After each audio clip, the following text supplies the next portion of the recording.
everyone, and thank you for joining. Last week, at our first meeting, many of us voiced concerns that we didn't like the direction that our company, Change 5, was going.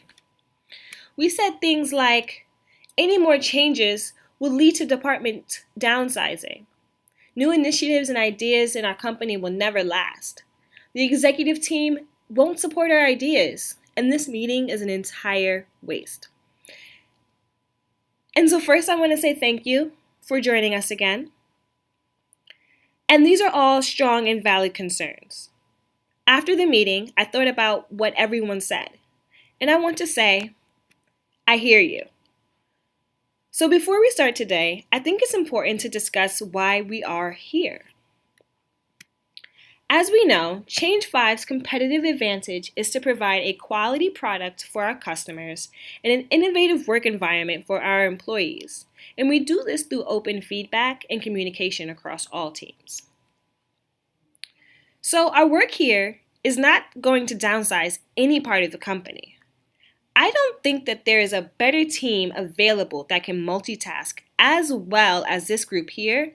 So it's really important that employees here feel like there's a real payoff. So instead, through your help in these meetings, we will establish best practices and develop long-lasting strategies that will be implemented across departments to increase productivity, create efficient workflows by eliminating tedious and redundant work, and help develop Change 5 as one impactful team. Because over the years, Change 5 lost focus in this most important asset, its people. By refocusing and to expand our competitive edge, to reach more customers and more employees, and by reinvesting in the people who live and breathe this company, I know our work will create support from all team members and across all levels. So over the next few months, I hope that we continue to meet because we have a lot of good work to do. Together, we will establish department synergy and energize the company. Develop a way for us to maximize your day-to-day work and to evaluate what's simply not working. But our meetings will not downsize, demote your work, or give direction and tell you how you should be doing what you're going to be doing. So, with that, are there any questions? Let's have some feedback. Okay. Now, let's check in and get started.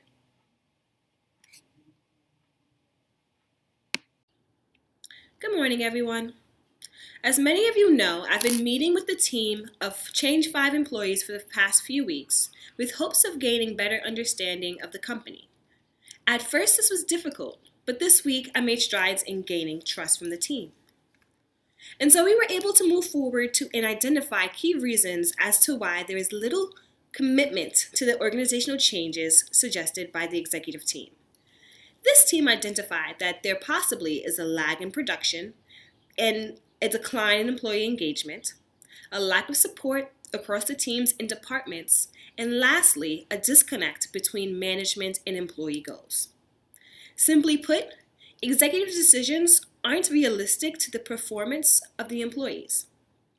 So in order to address this, I think the best solution is to develop a roadmap that will link management and employee expectations and reach the long-term and short-term strategic goals of the company.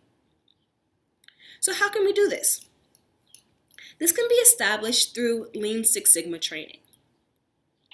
Lean Six Sigma will increase productivity, create efficient workflows by eliminating tedious and redundant work, and lastly, align strategy with change to develop Change 5 as one impactful team.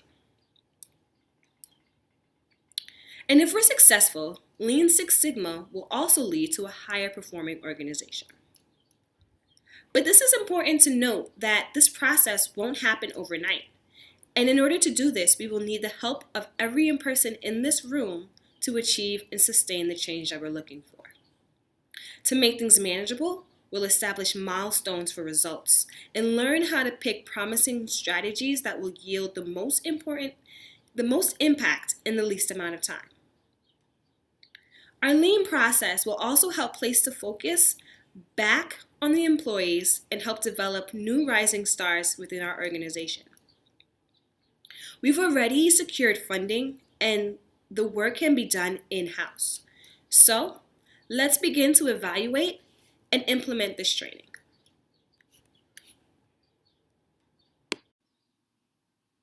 Over the last few months, I've been lucky enough to work with such a cross-functional team that's equipped with the know-how and the skill set to achieve such a high level of outward-looking business strategy that will help introduce change to the entire Change 5 organization. So on our agenda today, we will look at our roadmap of reaching our strategic goals. We'll start off on our as-is section of the map, where we'll evaluate our current state, and we'll end up at our to-be stop on the roadmap, where we're going to look at where we would like to be at the end of the transition. Along the way, you'll notice that we have picked up great but small and drastic changes, such as creating common goals and identifying the benefits and outcomes of Lean Six Sigma training. So today, let's get started.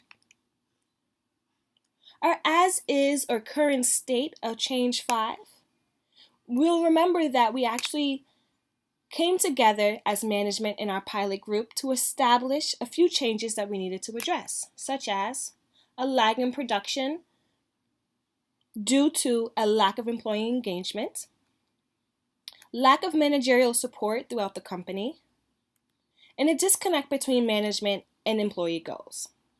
And what we said was that there was an unrealistic expectation across the board that we needed to address. In order to do that, once we identified these gaps and we wanted to close them, we embarked on Lean Six Sigma training to pinpoint the inefficient processes that exist at Change 5. Through training, we saw that Change 5 has the opportunity to reduce production time and costs in our day-to-day functions, which will ultimately create value for our customers. For a long term, we wanted to increase productivity, create efficient workflows, and align our company with changes. Overall, we will be able to focus on sustainable organizational capability to lead our industry and create change in how we do what we do best. Now we come to a point where we would want to begin to embark on evaluating on how our to-be state will come together.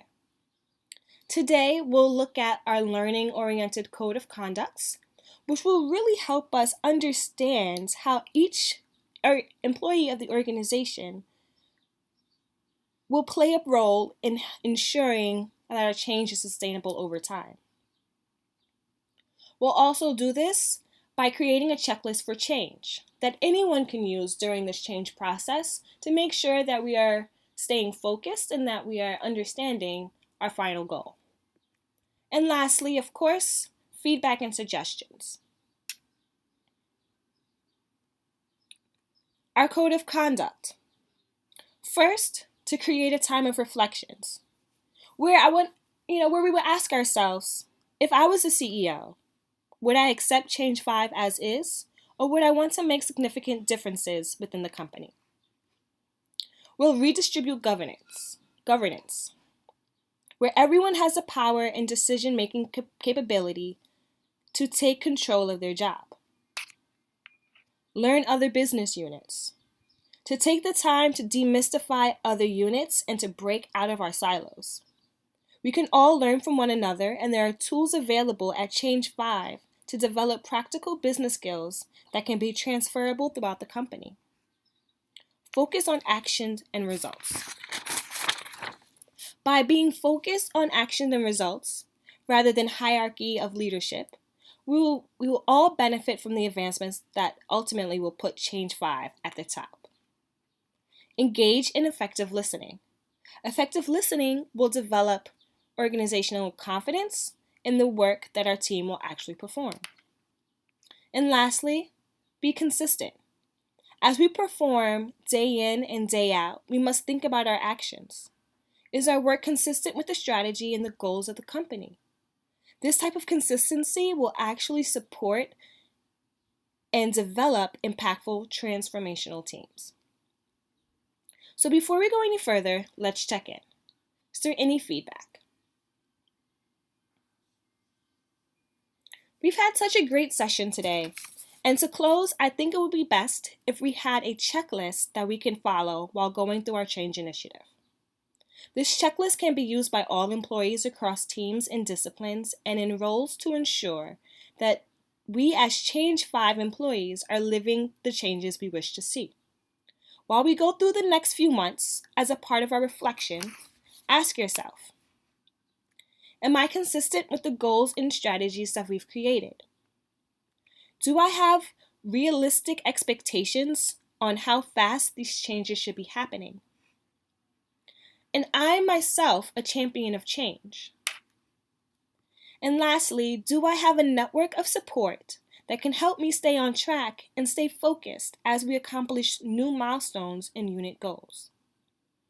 So at this point, I'll open the floor so that we can add our own few questions to this checklist. Let's discuss.